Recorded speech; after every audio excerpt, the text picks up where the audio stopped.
A continuación, vamos a relatar la historia de las civilizaciones a través del tiempo, cómo han ido evolucionando al igual que el hombre y cómo ha contribuido de igual forma al desarrollo y evolución de la contabilidad.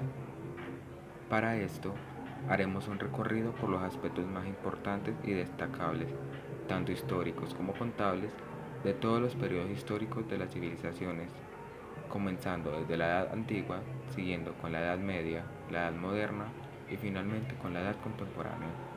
Aclaramos que los conocimientos actuales de la historia pueden ser momentáneos, debido a que existe la posibilidad de descubrir nuevos hallazgos que modifican la historia tal y como la conocemos.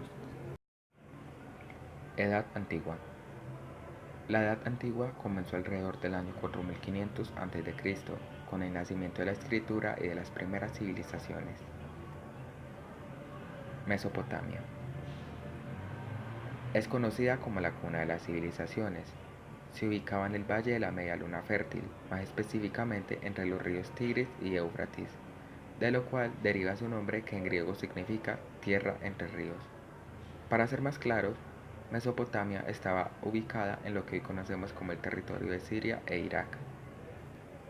Esta civilización se dividía en imperios, los cuales eran gobernados por reyes. Entre los imperios más destacables y que más aportes han brindado en la historia y en la contabilidad encontramos los siguientes. Los sumerios. Según historiadores, los iniciadores de la civilización mesopotámica fueron los sumerios, de los cuales provienen los primeros registros escritos, entre los cuales se encontraron contratos, recibos, registros escolares, diccionarios, registros comerciales, entre otra gran variedad de escritos. Gracias a esto, sabemos que desde la antigüedad existían sociedades comerciales, dando así a entender su gran importancia en el desarrollo de la humanidad. Como acabamos de dar a entender, los sumerios sentaron las bases de una civilización económica. Sus principales actividades económicas se basaban en la agricultura y la ganadería, esto debido a la excelente fertilidad de sus tierras. Estas actividades originaron un intercambio comercial, lo cual provocó la necesidad de llevar un registro de las actividades realizadas. Estos registros se realizaban en tablillas de arcilla, por medio de punzadas con una especie de clavo, naciendo así lo que actualmente conocemos como escritura cuneiforme. Una de las ventajas de estas tablillas es que eran demasiado resistentes, por lo cual se han encontrado una gran cantidad de estos registros. Estas tablillas no solo servían para llevar registros contables, ya que como se mencionó anteriormente, se encontraban otras cosas como registros escolares, diccionarios, etc. Incluso hay escritos que datan sobre algunos de los problemas que tenían en la antigüedad, problemas que también podemos apreciar hoy en día, como por ejemplo, se encontraban escritos de padres de familia quienes se quejaban de que sus hijos no los obedecían. Los babilonios. Esta civilización nació aproximadamente 2000 años después del nacimiento de la civilización sumeria. La actividad comercial creció exponencialmente, a tal grado que se encontraron registros de negocios que se realizaban con otras civilizaciones, principalmente por vías marítimas. Además se dio el nacimiento de la industria metalúrgica y textil. Algo muy destacable de esta época fue la creación del código Hammurabi, nombre que proviene de su fundador, el rey Hammurabi, quien reinó aproximadamente en el 2000 a.C. Este era un código de derecho civil, comercial y penal. Consistía básicamente en una recopilación de las leyes existentes en toda Mesopotamia, que regulaban la sociedad y las actividades económicas. Además, incluía el código de comercio y el código marítimo. En Babilonia existía la obligación de llevar una contabilidad detallada de todas las actividades económicas que se realizaban. Esta contabilidad era realizada por los escribas, utilizando las tablillas de arcilla mencionadas anteriormente. Estas cuentas contenían elementos esenciales como el título de la cuenta, nombre de los implicados y objetos o pagos entregados, que por cierto se hacían en moneda o en especie. Los primeros sistemas bancarios eran dirigidos por los sacerdotes y los primeros bancos fueron los templos. Así, estos templos no solo se utilizaban para una vida religiosa, sino que se convirtieron en enormes establecimientos públicos donde se desarrollaron gran variedad de actividades mercantiles. convirtiéndose así como uno de los primeros lugares en la historia con gran poder económico. Se crearon también impuestos voluntarios, los cuales eran en realidad unos tributos o regalos hacia sus dos dioses. También se comenzó a utilizar el préstamo con intereses, el contrato de depósito y la carta de crédito, cosas que fueron evolucionando y todavía se utilizan en la actualidad. El Egipto helenístico tuvo sus inicios alrededor del año 300 a.C.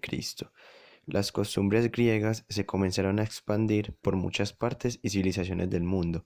Egipto fue una de estas civilizaciones que se vio influenciada por estas costumbres y por consecuente también se vio afectada su forma de llevar un proceso contable. Su vida económica siguió incluyendo la agricultura y ganadería. Sin embargo, esta se expandió con el desarrollo del comercio marítimo. Se creó la obligación de presentar balances anuales de la gestión de los templos egipcios. Los pagos hacia obreros y trabajadores se hacían de dos formas, ya sea con trigo o con la moneda que utilizaban, la cual denominaron chat. Cuando las personas morían, se sepultaban con sus bienes y riquezas. Luego se dejaba registro de ello para evitar saqueos y profanaciones. En este periodo se comenzó a utilizar el concepto de banco, ya que a pesar de que anteriormente se habían adoptado características de este, nunca se había aplicado el concepto como tal. La abundancia de papiros públicos y privados de este periodo nos ha dejado una imagen bastante clara de la naturaleza de la vida cotidiana y ha hecho el Egipto tolemaico uno de los lugares del mundo antiguo mejor conocidos por los historiadores. La documentación es especialmente profusa en lo referente a mediados del siglo III a.C., cuando Ptolomeo II desarrolló un intenso proceso de organización administrativa del país de la que también se valieron sus sucesores. La elaborada estructura administrativa tenía burocracias paralelas, cada una con su propia jerarquía. Para los distintos departamentos de gobierno, un departamento de ingresos supervisaba la recaudación de impuestos y su transferencia a corona. Uno de administración de tierra determinaba la superficie destinada a la siembra de los diversos cultivos y verificaba su realización, y un departamento de archivos mantenía registros de propiedad de tierras, de asignaciones de siembras y sus requisitos, y de gravames y pago de impuestos. Estos tres departamentos operaban a varios niveles. En el más alto de ellos, el nomo, un oikonomos, supervisaba la administración de los ingresos. Un nomarca hacía lo propio con la tierra y un escriba real se encargaba de los registros. En un nivel inferior estaban sus respectivos subalternos, que desempeñaban estas mismas funciones en ámbitos más reducidos como las poblaciones. Los lajidas establecieron un sistema económico mixto que contaba con monopolios reales y negocios privados. De la explotación de los primeros y de los impuestos sobre los segundos obtenían ingresos. Se conservan papiros del siglo III a.C. que muestran, por ejemplo, la existencia en tiempos de Ptolomeo II de monopolios reales del aceite, producción textil, fabricación y venta de cerveza y distribución de sal. Lo que no estaba monopolizado estaba grabado a distintos niveles según el producto en cuestión. Aunque no es posible determinar con exactitud en qué se gastaban luego las ganancias, lo cierto es que una buena parte de ellas iba destinada a mantener el amplio estamento militar tolemaico. Dentro del país, algún dinero se dirigía a la administración, aunque el gasto en personal estaba encaminado a la posterior obtención de beneficios. Muchos papiros hacen referencia a estos pagos que figuran como salarios prefijados de antemano en leyes, y no como una cantidad en función de la ganancia resultante, práctica empleada por los romanos. La economía del Egipto helenístico era altamente sofisticada e incluía ocupaciones especializadas, por ejemplo, la banca, que servía al mismo tiempo al rey y a intereses privados. El Banco Real, con sucursales en todo el país, hacía las veces de tesorería, cobrando los pagos debidos al rey y efectuando desembolsos oficiales a las autoridades competentes. Asimismo, los bancos realizaban todo tipo de operaciones privadas como préstamos, depósitos y pagos a cuenta. Cosas todas ellas de las que daban fe por escrito. Hay constancia de que tierras y casas fueron también objeto de transacciones económicas como préstamos, a pesar de que en teoría el rey poseía la mayoría de estas. El comercio exterior estaba controlado por el Estado. Egipto exportaba cebada, trigo, papiro, telas de lino, vidrio y artesanía e importaba maderas y metales. Remontándonos hacia Egipto, dicha civilización surgió alrededor del año 3150 a.C. Gobernado por faraones, se denominó el Antiguo Egipto o Egipto faraónico. Tenían una escritura muy complicada y por eso es que actualmente poco se ha podido comprender de aquella civilización. Su actividad económica era la agricultura, que estaba centrada en el ciclo del río Nilo. Habían tres estaciones, Akhet, Peret y Shemu, y la ganadería, donde desarrollaron la canalización del río Nilo, para así evitar que en tiempos de crecidas se inundaran sus cultivos. Tenían un sistema de diques, estanques y canales de riego que se extendían por todas las tierras de cultivo. Se encontraron registros de las cuentas de los templos, que eran desarrollados por los escribas en papiros. Ser escriba era reconocido como un trabajo divino. El proceso de aprendizaje de los aspirantes a ser escriba era complicado, ya que, por ejemplo, tenían que aprender alrededor de medio millar de jeroglíficos, seguido de aprender la escritura hierática, las fórmulas aritméticas y la teneduría de libros. Los muchos logros de los egipcios incluyen la extracción minera, la topografía y las técnicas de construcción que facilitaron el levantamiento de monumentales pirámides y templos. En su mayoría, los registros hallados de aquella época eran los de la administración del patrimonio público. Las transacciones comerciales de los antiguos egipcios no se limitan al intercambio de productos agrícolas o de materias primas, sino que también hay constancia de expediciones para nutrir de bienes ornamentales y joyas el tesoro real de los faraones y de actividades de venta de esclavos, e incluso de los propios cargos administrativos o de servicio en los templos. La contabilidad es una actividad muy antigua. Se desarrolló a partir de la necesidad de los primeros seres humanos de llevar control, cuenta y registro de sus recursos, los cuales en un principio se obtenían de las labores diarias de caza y recolección. Las grandes civilizaciones no fueron ajenas a esta necesidad. Desarrollaron diversas técnicas de control, manejo y formas de cuantificar la información a partir de símbolos que más tarde se convirtieron en el sistema alfabético y numérico. La civilización egipcia se caracterizó por su centralización del poder y por su gran desarrollo económico, en el cual se llevaron registros administrativos y de impuestos, pues era importante para los faraones tener conocimiento y control sobre su riqueza y los tributos pagados a otros pueblos, además de los recursos invertidos en la construcción de sus grandes obras arquitectónicas. Hay una clase social que tiene un poder extraordinario, que es el clero o cuerpo sacerdotal. Tiene un gran simbiosis con el faraón, que les proporciona tierras y riquezas a cambio de mantener el carácter divino del faraón. Viven en torno a los templos, pero también tienen una gran importancia en la corte. Hay distintas categorías entre ellos y sobresale el gran sacerdote. Están relacionados con la educación, ya que las escuelas están cerca a los templos y deben encargarse del cuidado de los templos y de las representaciones de los dioses, de las procesiones, etc. Tenían una vida distinta a los demás, comían diferente, estaban obligados a realizar una serie de ablumaciones, vestían diferente, con túnicas de lino, algunos con una piel de leopardo encima de esta y con la cabeza rasurada. También habían sacerdotisas, aunque no tenían tanta importancia. Se encargaban de cuidar a las divinidades femeninas y sus templos, cantaban, bailaban, etc. De entre el grupo de funcionarios relacionados con la nobleza hay que destacar a los escribas. Se trata de los personajes más cultos de la sociedad. En un principio pertenecían a la familia real, pero más tarde podían provenir de cualquier clase social. Están muy cercanos al rey y tienen también la función de visir. Algunos de ellos eran escribas sacerdotes. Es una sociedad que se va a ir complementando y ayudando unos a otros aún entre diferentes clases, y eso explica su larga duración y el buen desarrollo de las artes.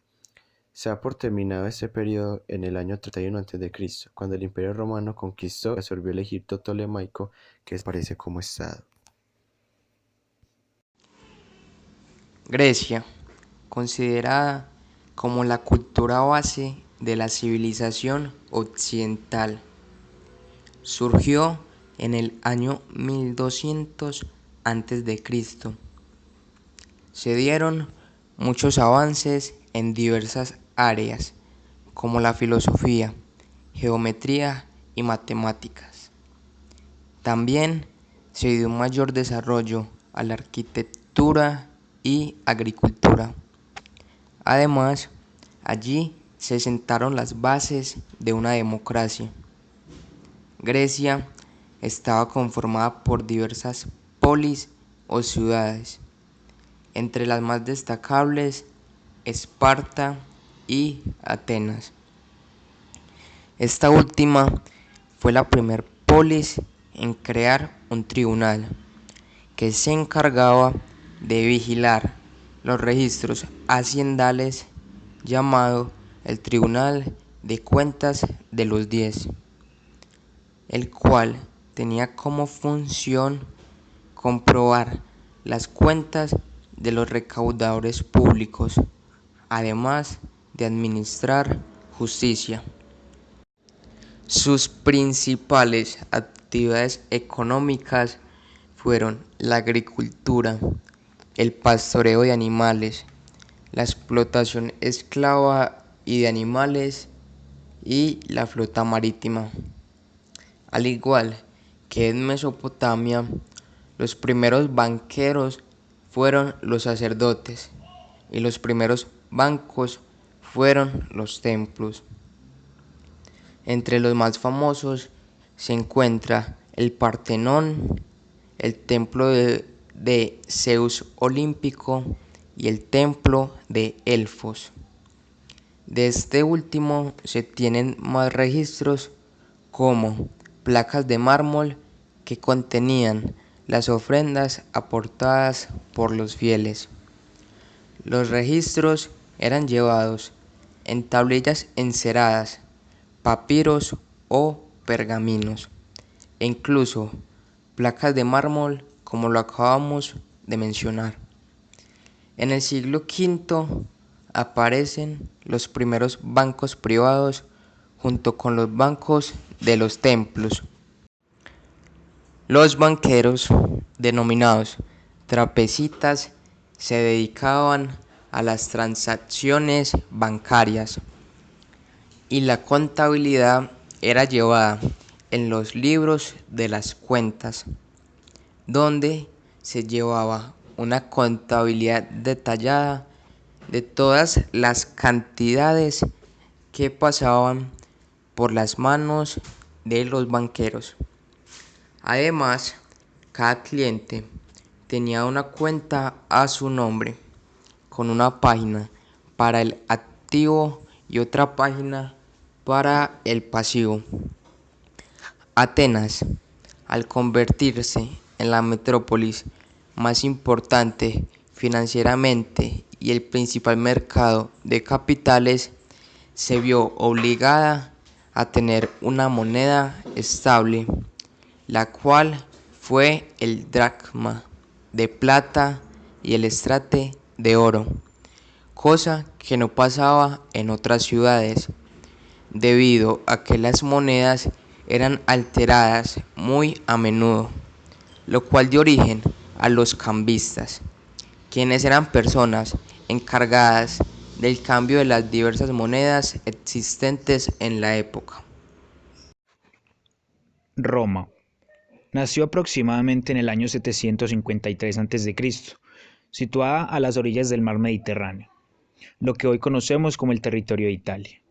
En esta sociedad se da la consolidación de la formación de la sociedad, las legislaciones y el establecimiento de instituciones políticas.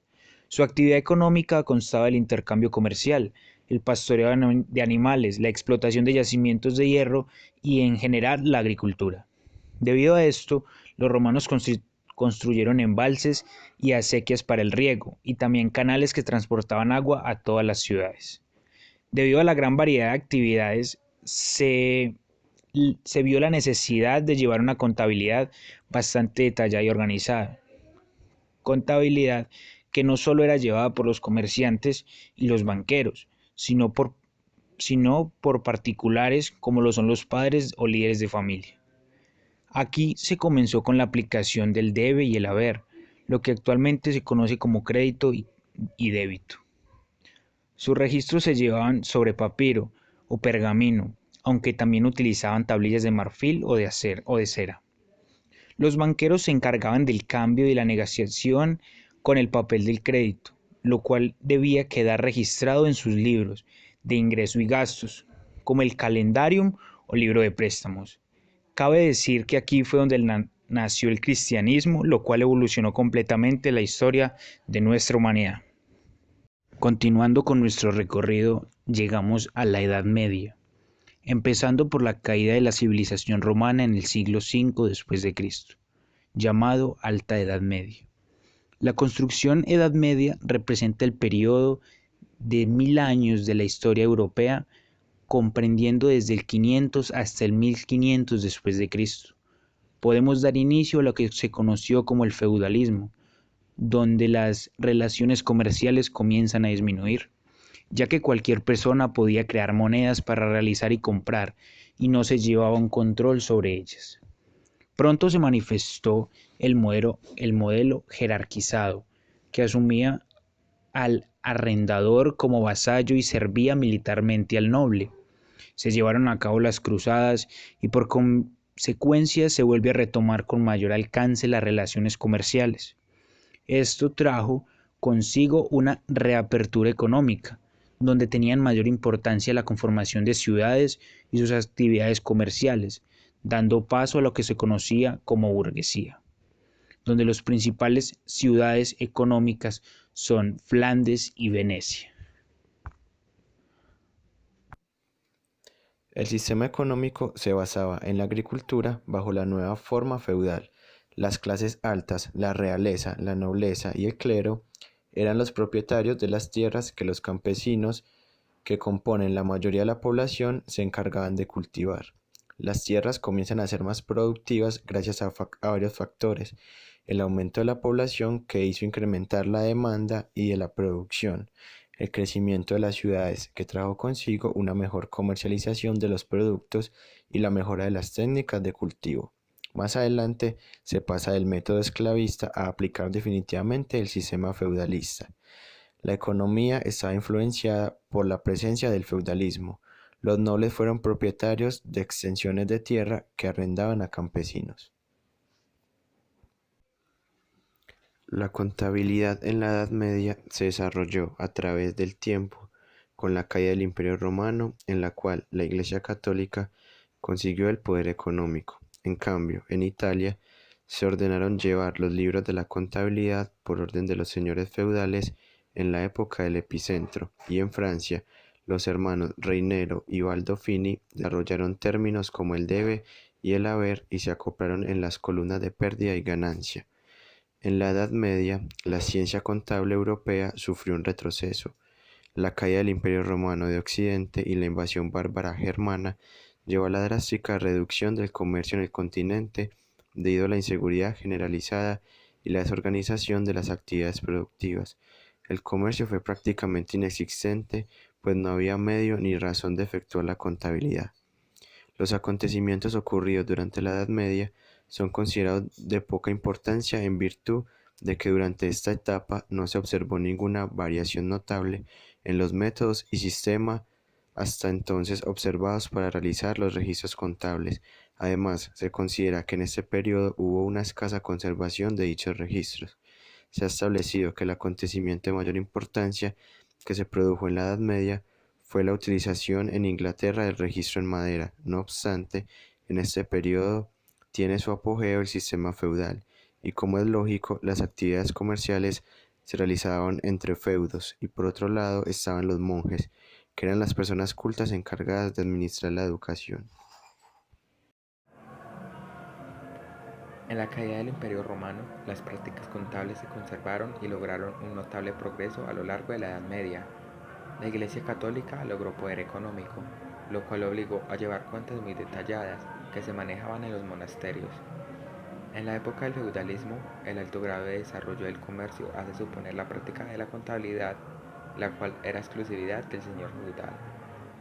En el siglo VIII, Carlomagno exigía a sus escribanos un inventario anual de las pertenencias del imperio, y el registro de sus transacciones económicas en términos de ingresos y egresos.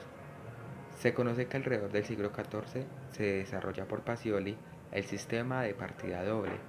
En estos tiempos todos los procesos contables eran llevados en números romanos, hasta que fueron implementados los números arábigos en Europa. Como consecuencia de estos constantes cambios, se dio la aparición de cambistas de moneda, que se fueron convirtiendo con el pasar del tiempo en banqueros, donde implementaron el proceso de crédito, con el dinero que ellos guardaban a sus clientes y luego lo prestaban a otros clientes con intereses. A finales de la Edad Media se produjo el renacimiento comercial y urbano en Europa debido al fin de las invasiones bárbaras. Eso generó la necesidad del desarrollo de una ciencia contable como manera de controlar el flujo comercial en expansión. Esa necesidad fue particularmente sentida en las ciudades del norte de Italia, como Génova, Venecia y Florencia, que desarrollaron de manera independiente unas de otras sistemas contables utilizando partidas dobles, es decir, registros de operaciones mercantiles mostrando el origen y la aplicación de los recursos. El antiguo régimen en Europa, el Islam medieval o el Imperio bizantino fueron sociedades urbanas y comerciales, con un grado de centralización política variable, aunque la explotación del campo se realizaba con relaciones sociales de producción muy similares al feudalismo medieval. Los historiadores que aplican la metodología del materialismo histórico, como Marx, que definió el modo de producción feudal como el estado intermedio entre el esclavista y el capitalista, no dudan en hablar de una economía feudal para referirse a ella, aunque también reconocen la necesidad de no aplicar el término a cualquier formación social preindustrial no esclavista, puesto que a lo largo de la historia y de la geografía han existido otros modos de producción también previstos en la modelización marxista, como el modo de producción primitivo de las sociedades poco evolucionadas, homogéneas y con escasa división social, como las de los mismos pueblos germánicos previamente a las invasiones, y el modo de producción asiático o despotismo hidráulico, el Egipto faraónico, reinos de la India o el Imperio chino, caracterizados por la tributación de las aldeas campesinas a un estado muy centralizado. El Islam y el cristianismo se enfrentaron hasta quedar este último como religión oficial de los pueblos europeos. La Edad Media se caracterizó por el analfabetismo acentuado. Gran parte de la población europea no sabía leer ni escribir, lo cual explica que la literatura haya sido de forma oral expresada en líricas y cantares de gesta mediante juglares. Su culminación fue dada por el inicio del movimiento renacentista, llamado Baja Edad Media.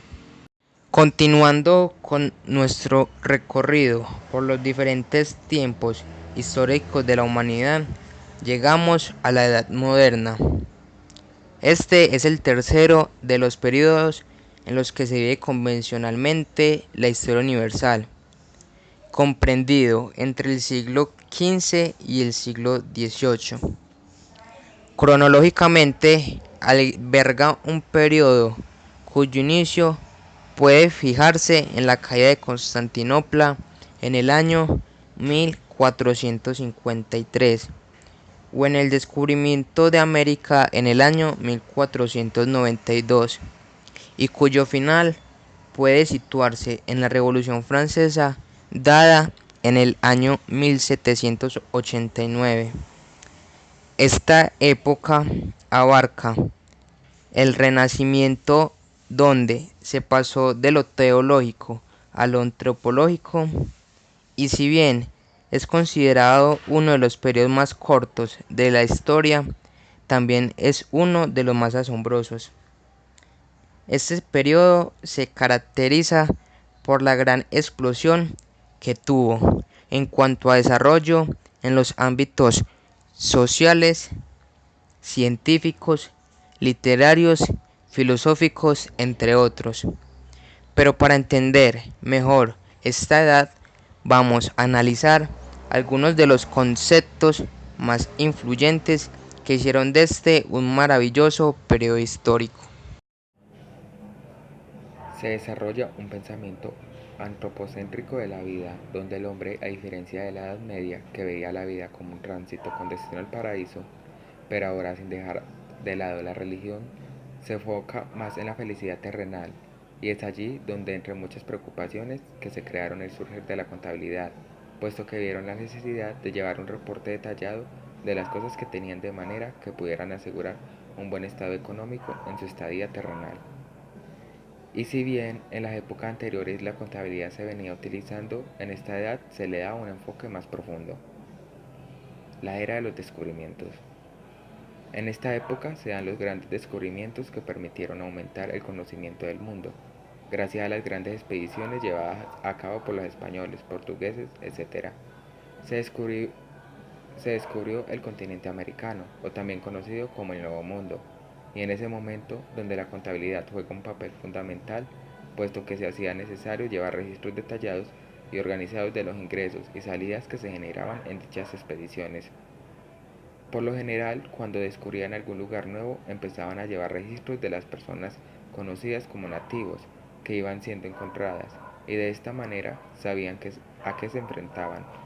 La contabilidad también se evidenció en la exportación de materiales, como el oro, puesto que se tenían registros para así evitar pérdidas o robos durante el transporte, y así con exactitud que tan provechosa o beneficiosa había sido la conquista. La necesidad de abrir nuevas rutas a Asia llevó a varios países de Europa Occidental como Portugal, España, Francia, Inglaterra y los Países Bajos en busca de nuevas rutas marítimas orientadas a Asia que no pasaran a través del Oriente Medio dominado por los turcos. Esto dio lugar a las grandes navegaciones. Con el descubrimiento de América y la ruta marítima a la India, se produjo un gran aumento en el flujo de comercio de Europa. Las naciones que llevaron esta expansión requerían la técnica contable desarrolladas por las ciudades del norte de Italia para rastrear las transacciones. Esa técnica contable tuvo como figura principal a Luca Pacioli, un fraile italiano que sistematizó y popularizó el sistema de partidas dobles, el método o sistema de registro de las operaciones más usado en la contabilidad.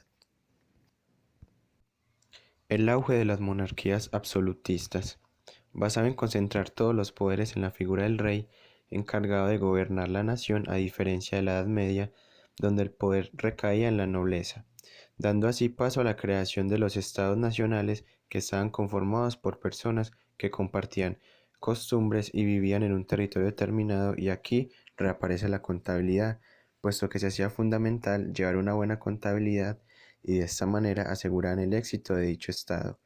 Si lo pensamos por un momento, nos daremos cuenta que si dichos estados no hubieran llevado una buena contabilidad, es decir, no conocieran cuántos habitantes tenían, quiénes debían pagar impuestos, cuántas personas eran aptas para el trabajo, entre otros factores, hubiera sido muy difícil subsistir como estado. El Renacimiento. Es la transición entre la Edad Media y la moderna, y una de sus características es que, de cierto modo, vuelve a la Edad Antigua para extraer conceptos de arquitectura, se crea una nueva relación con la naturaleza dando fuerza a las matemáticas. Otros aspectos que se desarrollaron dentro de esta época fueron que la Iglesia se comenzó a debilitar, y debido a esto nació el periodo conocido como la Santa Inquisición. Se pasa del sistema feudal a las primeras etapas del capitalismo, y con este último se empezaron a crear los sistemas monetarios fijos, dando fin a la forma de gobierno monárquica. Anteriormente hablábamos de algunos factores importantes de este periodo en los cuales la contabilidad hacía presencia, pero a continuación nos enfocaremos en el punto principal o más relevante que marca un gran paso por la contabilidad. La contabilidad en este tiempo se da por el avance de los turcos en el este, cerrando la ruta comercial entre Europa y Asia. La necesidad de abrir nuevas rutas a Asia llevó a varios países de Europa Occidental como Portugal, España, Francia, Inglaterra y los Países Bajos en busca de nuevas rutas marítimas orientadas a Asia que no pasaran a través del Oriente Medio, dominado en aquel momento por los turcos. Esto dio lugar a las grandes navegaciones, con el descubrimiento de América como anteriormente lo mencionábamos, y la ruta marítima a la India, se produjo un gran aumento en el flujo de comercio de Europa. Las naciones que llevaban esta expansión requerían la técnica contable desarrolladas por las ciudades del norte de Italia para rastrear sus transacciones.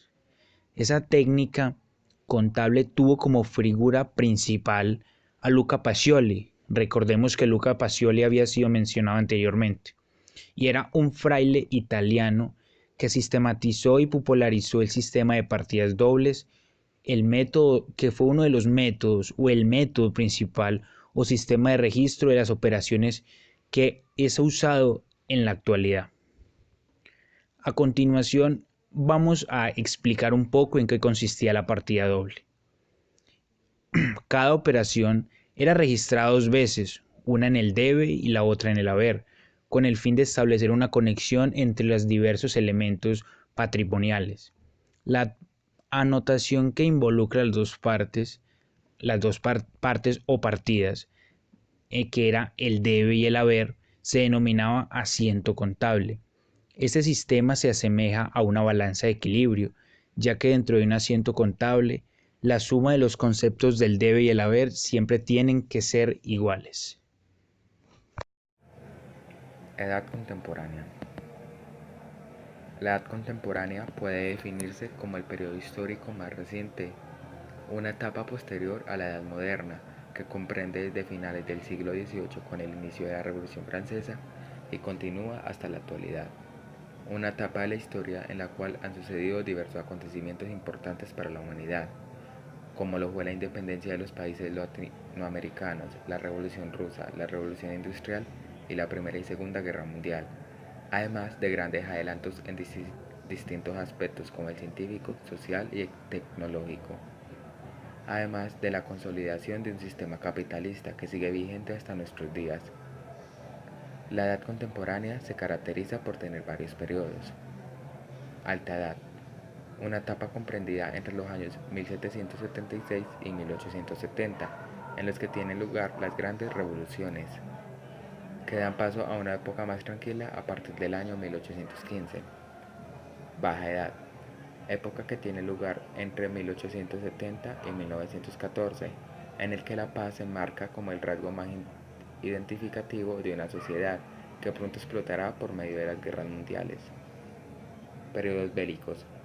A partir de 1914 comienza uno de los periodos bélicos más importantes de la historia, una etapa en la que tiene lugar la Primera y Segunda Guerra Mundial, en la que se lleva la vida de miles de millones de personas. En los siglos XVII y XVIII, con el apogeo del mercantilismo, se estableció la profesión contable como una actividad independiente, profesional y libre. Las diversas revoluciones, sumadas al pensamiento filosófico, dieron bases al resurgimiento comercial europeo y la tecnificación de la contabilidad. Durante este periodo se promovió la división del trabajo, una gestión empresarial, la rendición de cuentas, el surgimiento de las sociedades. A partir de 1895 se institucionalizó la contabilidad como una actividad académica, surgiendo asociaciones de contadores que establecieron convenios y plantas para el ejercicio de las actividades contables. Por este tiempo se comenzó a exigir los estados financieros certificados por contadores públicos independientes. El nacimiento de los medios de comunicación. Los medios de comunicación irrumpen repentinamente en una sociedad que necesita información rápida y eficaz, unas formaciones periodísticas que tienen un papel fundamental a la hora de desarticular las grandes tramas políticas de la historia. Medios como la prensa escrita, la radio o la televisión van creciendo de forma progresiva con el paso de los años y se hacen más fuertes gracias a la presencia de otros inventos como el cine e Internet. Se puede decir que la edad contemporánea es la era de la información. Los inicios del comunismo, la Revolución Rusa, encabezada por los valores de Karl Marx, se enmarca como el máximo exponente de un comunismo que comenzó a aflorar en el año 1923 por medio de la fundación de la Unión Soviética. Lenin encabezaba una organización de países que intentó propagar su ideología por todo el mundo, llegando a tener uno de los mayores enfrentamientos de la historia con Estados Unidos y sus ansias de capitalismo. Stalin fue el sucesor de un movimiento que basaba su economía en la centralización y la revolución industrial. Sin olvidarnos de la Revolución Cubana, un acontecimiento en el que Fidel Castro toma el mando de Cuba, instaurando un periodo comunista que se mantiene hasta la actualidad. Plano económico. Desde el aspecto económico-social, se produjeron grandes inventos en maquinaria, abundantes fábricas y un auge del comercio a escala mundial, que a la vez genera un desequilibrio entre el patrono capitalista y el obrero. La edad contemporánea basa sus esfuerzos en una época negra para los negocios. Después de los felices años 20, en los que la economía mundial alcanzaba niveles nunca antes vistos, llega el verdadero golpe, el crack del 29, una enorme crisis económica en la bolsa de Wall Street que consigue que el mundo entero se introduzca en una espiral desastrosa, basada en la inflación de la que fue muy complicado salir. La quiebra multitudinaria de numerosas empresas y bancos genera una pandemia de suicidios nunca antes vista en la historia, un auténtico caos. Evolución de la contabilidad. En los siglos XVII y XVIII, con el apogeo del mercantilismo, se estableció la profesión contable como una actividad independiente, profesional y libre. Las diversas revoluciones sumadas al pensamiento filosófico dieron bases al resurgimiento comercial europeo y a la tecnificación de la contabilidad. Durante este periodo se promovió la división del trabajo, una gestión empresarial, la rendición de cuentas. Además suceden cambios muy profundos en la actividad contable, originados por la industrialización y el intercambio comercial de los países europeos. El surgimiento de la sociedad anónima o compañía por acciones, donde la propiedad no es ya de un solo dueño, sino de varios accionistas que dirigen sus intereses a través de otros, ha influido en el desarrollo del pensamiento y de la práctica contable. En este periodo, además, se originan los conceptos de continuidad empresarial y el concepto de entidad, dos principios que han servido de soporte para formar y normar los registros y la información financiera. La revolución industrial, por otra parte, también contribuye a la evolución de la contabilidad, con el surgimiento de nuevos elementos como el costo de producción y la depreciación, dando lugar al nacimiento de la contabilidad de costos, sumando esto a los aportes realizados por precursores como lo fueron Francisco Marchi, Giuseppe Cerboni y Fabio Vesta, propios de este periodo. En las primeras décadas de los años 1900 sucedieron acontecimientos que incidieron de igual manera en la evolución de la práctica contable. Estos hechos fueron el desarrollo de las instituciones académicas a nivel superior, la renovación de la literatura, la creación de organismos que agrupan a los profesionales en esta materia, la promoción de instituciones para la emisión de principios de contabilidad generalmente aceptados y la creación de normas de auditoría. Finalmente, hacemos referencia a la implementación en los tiempos modernos de las nuevas tecnologías para optimizar el proceso contable, con el fin de brindar informaciones confiables y y oportunas. En conclusión, todo este recuento de la historia y evolución de la contabilidad nos lleva a entender un poco mejor de esta disciplina tan importante, todos los avances que ha tenido para llegar al punto en el cual se encuentra ahora y cómo han influido todos los acontecimientos de la humanidad para el perfeccionamiento de la misma. Aclaramos que aun teniendo en cuenta todos estos avances y conocimientos, consideramos que sigue siendo una práctica inacabada, que sigue estando abierta a la mejora e investigación en muchos ámbitos posibles, con fines positivos para las sociedades futuras.